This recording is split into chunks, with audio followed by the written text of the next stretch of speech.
originally a Boeing 377 Stratocruiser. This aircraft was heavily modified in the early 1960s by aerospace lines. It was created specifically to carry large rocket components for NASA's Apollo missions. Its nickname came from its, pregnant-looking fuselage. Tropical fish, why pregnant guppy? That massive, bulbous upper fuselage gave it the unmistakable silhouette of a bloated fish. It could haul enormous payloads that no other aircraft at the time could even attempt to carry, perfect for moving Saturn V rocket stages and other massive parts from manufacturers to Kennedy Space Center rocket, NASA's secret weapon. Before the guppy, these huge components had to be shipped by barge. A time-consuming and costly endeavor, the guppy cut delivery time from weeks to hours, dramatically speeding up. NASA's logistics chain helped make missions like Apollo 11 possible by keeping critical timelines on track. Directed features and performance: hinged fuselage for quick loading and unloading, reinforced airframe to handle heavy and awkward loads. Despite its unusual look, it flew reliably and performed well under pressure. Globe showing Europe Africa legacy. That lives on success of the pregnant guppy led to a whole family of oversized cargo aircraft. The Super Guppy, the Mini Guppy, these planes became indispensable tools in aerospace, defense, and industrial shipping. Its DNA is even echoed in modern giants like the Airbus Beluga and Boeing Dreamlifter. The Bartini Berea VVA-14 is one of the most ambitious and unconventional aircraft to emerge from Cold War-era aviation. Conceived by the brilliant and eccentric Italian-Soviet engineer Roberto Bartini, this futuristic amphibious vehicle was designed with singular purpose: to detect and destroy NATO submarines lurking beneath the waves. Waterway. What made the VVA-14 so radical?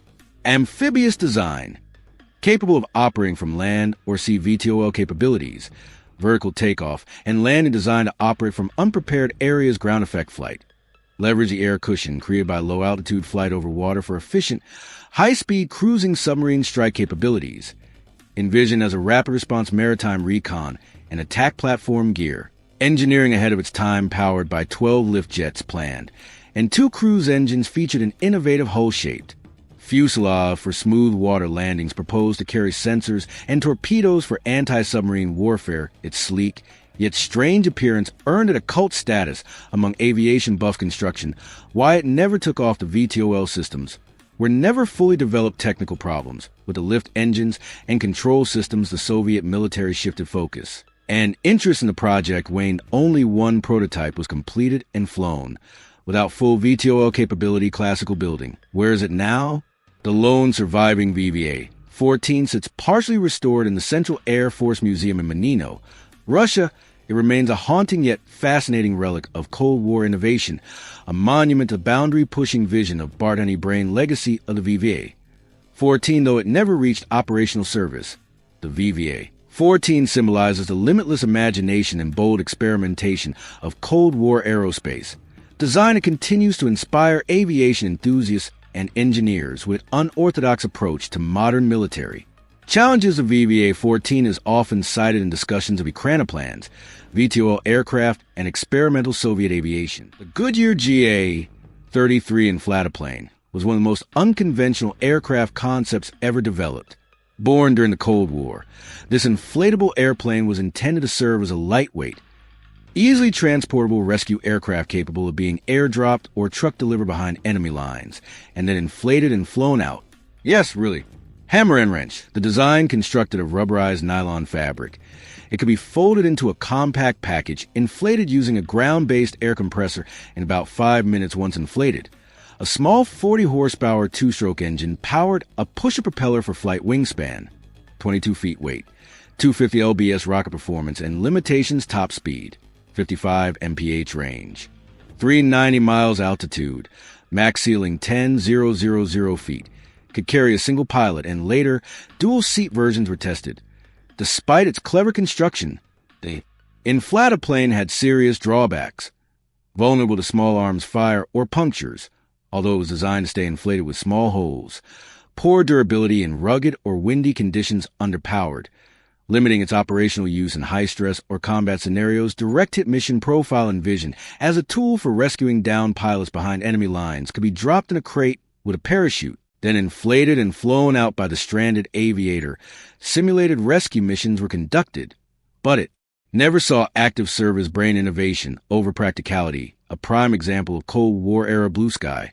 Thinking prioritized portability and deployability over combat readiness tested by the U.S. Army in the late 1950s.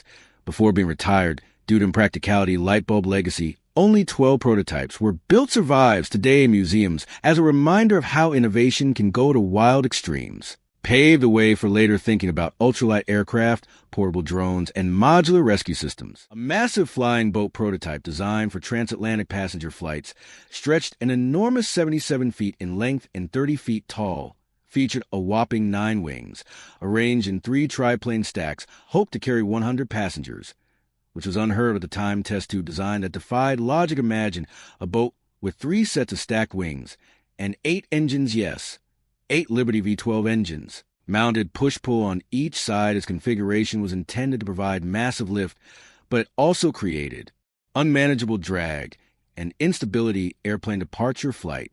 Sort of in March 1921, the CA.60 took off from Lake Maggiore. It flew only about 60 feet, 18 meters. Before pitching forward and crashing into the water, the prototype was completely destroyed. Though Caproni had hoped to rebuild it, books why it still matters it never flew again. But the CA.60 became a symbol of fearless experimentation. It pushed the boundaries of what early aviation dared to consider possible, a physical reminder that innovation often walks hand in hand with failure, magnifying glass still to left legacy of the CA.60, one of the boldest flying boat designs in history, inspires both awe and amusement in aviation circles. To this day, a replica of its hull exists in museums as a tribute to Caproni's daring vision. The PZLM 15 Belphegor is unlike anything else to ever take to the skies. Developed in the 1970s by Poland's PZL Milek for the Soviet Union, this aircraft earns its place in aviation history as the world's only jet-powered agricultural plane, and astonishingly, the only jet-powered biplane ever mass-produced. Gear, a radical take on farm aviation designed to replace aging Antonov and TUs used in Soviet agricultural fleets, powered by a single Ivchenko AI 25 turbofan engine, the same type used in some jet trainers, intended to increase reliability and reduce maintenance through jet technology. Exploding head, why it was so. Weird jet propulsion for a low-speed, low-altitude spraying roll. Bold, but problematic. Its boxy, dual-wing biplane structure was a nod to the Enthuse layout, but with a twist, the pilot sat in an elevated cockpit, surrounded by minimal instrumentation. Behind a bulky central engine pod, earned the nickname Belphegor, after a mythological demon. Thanks to its eerie appearance and deafening roar crossmark performance, shortfalls, horrendous fuel efficiency, far worse than its piston-powered predecessor's limited payload, and awkward handling made it ineffective for large-scale spraying operations. The jet engine's high operating cost and noise scared off potential buyers. Checker flag quick retirement. Lasting legacy, fewer than 175 units were produced before the project was scrapped. Most saw only limited service and were retired in short order despite its failure. It remains a curiosity in aviation museums and a favorite among enthusiasts of Cold War oddities. The Avro Canada VZ-9 Avrocar was the 1960s embodiment of sci-fi dreams turned military ambition. With its disc-shaped frame, whisperings of UFOs, and vertical takeoff and landing VTOL aspirations, the Avrocar wasn't just an aircraft, it was a vision of the future. Hammer and wrench, designed that defied convention, the Avrocar was built to be a flying saucer-style aircraft with duct fan propulsion, at its core powered by 3 Continental turbojet engines. It used a central turbine to direct airflow downward, creating lift and thrust. Its compact and maneuverable design was aimed at making a versatile battlefield reconnaissance and transport vehicle tornado. Performance problems despite all the promise. The Avrocar never quite left the ground, literally. It could only hover, within ground effect, roughly 3 to 4 feet off the ground. Once it rose above that, instability and control loss made it unusable. The aircraft also suffered from poor lift-to-weight ratios and deafening noise levels. Crossmark, why it was canceled. It failed to meet the U.S. Army and Air Force's VTOL performance benchmarks, couldn't maintain flight or provide usable control outside of hover mode. Eventually scrapped in 1961 after roughly $10 million in development. Milky Way legacy and influence. While the Avrocar never entered service, it influenced future VTOL experimentation, including duck fan technologies and tilt-rotor concepts. A prototype survives today at the National Museum of the United States Air Force, where it draws curious eyes from sci-fi fans and aviation buffs.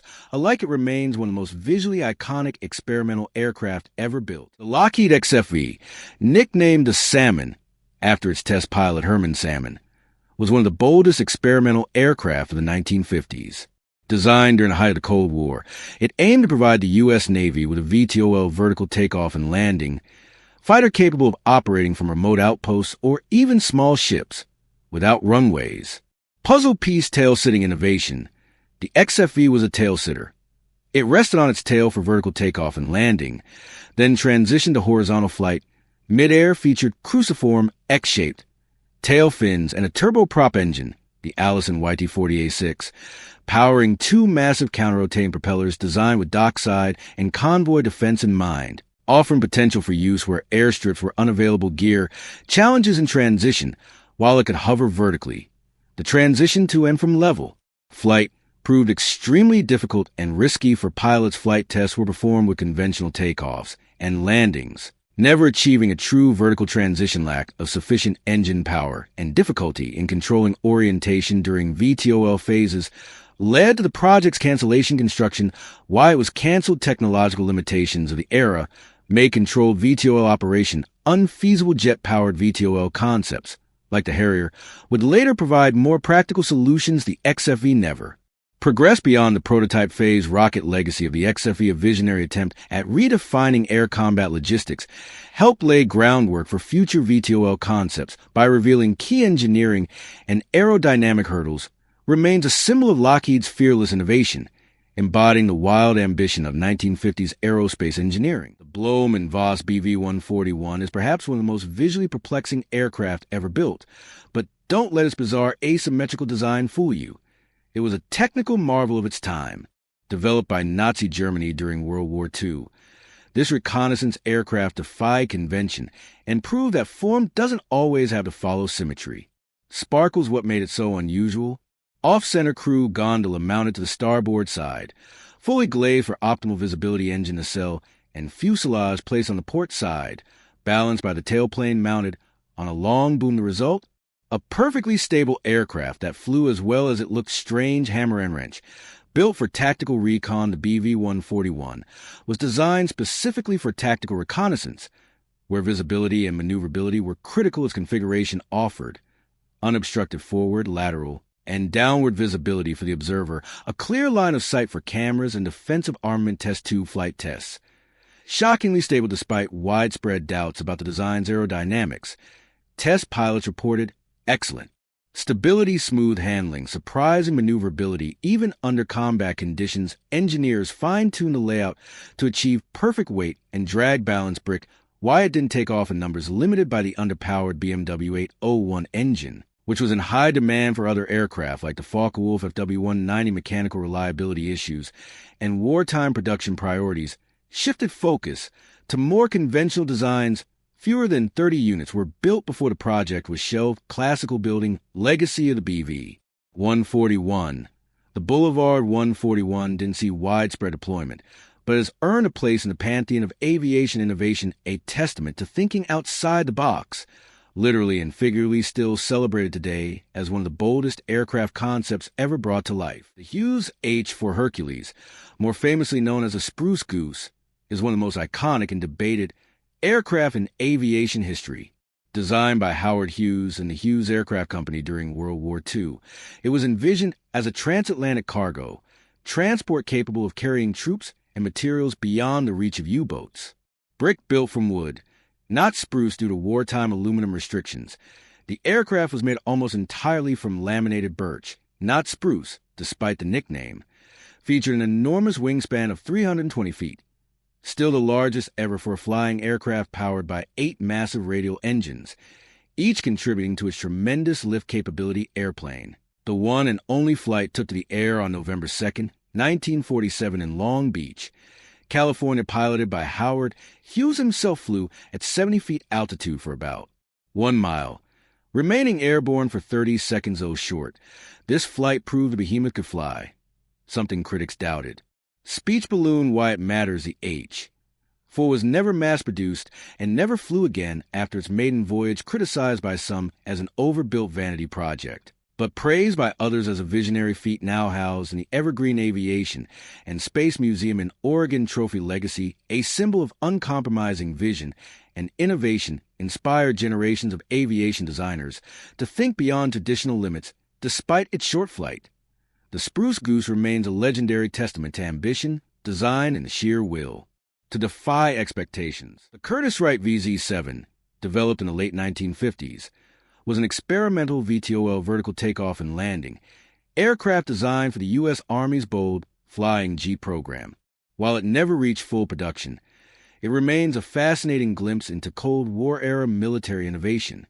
Gear design highlights quadcopter configuration, for duct rotors mounted in pairs on a minimalist central frame powered by a single Turbomeca Artust IIB turboshaft engine, weighed around 1,100 pounds, and was designed for reconnaissance, medevac, and troop transport open cockpit, resembling more of a bare-bones hovercraft than an aircraft joystick. Intuitive control pilots controlled it using thrust modulation across the four rotors, featured adjustable exhaust vanes for maneuvering, praised for being remarkably stable and easy to fly, even by pilots with little helicopter training. Char decreasing, where it fell short, couldn't meet the Army's requirements for speed range. Altitude max speed was only around 32 miles per hour, with a service ceiling of about 3,000 feet vulnerability due to exposed rotors and pilot position.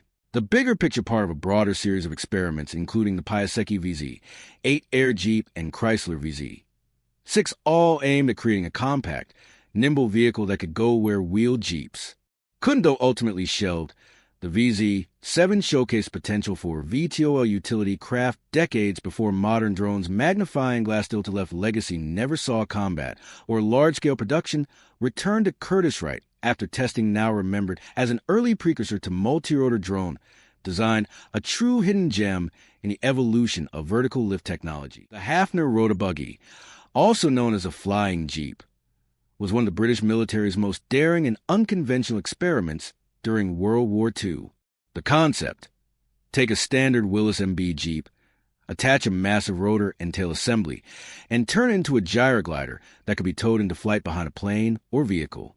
Hammer and wrench: the design of standard military Willis Jeep was fitted with a 2-blade rotor system tail fins, and a rudder. A rear skid for landing. The entire assembly acted like a rotary wing glider, not powered by an engine, but towed to generate lift. Airplane flight trials tested at speeds up to 70 miles per hour, was towed behind a car, and later a bomber aircraft demonstrated limited but successful liftoff, gliding a short distance. But the project faced serious challenges: severe vibrations during flight, poor stability, and control, questionable safety for the driver/pilot, overly complex for the field conditions it was meant for. Crossmark why it was shelved. As promising as the idea seemed, the Rotobuggy was soon outclassed by more efficient alternatives.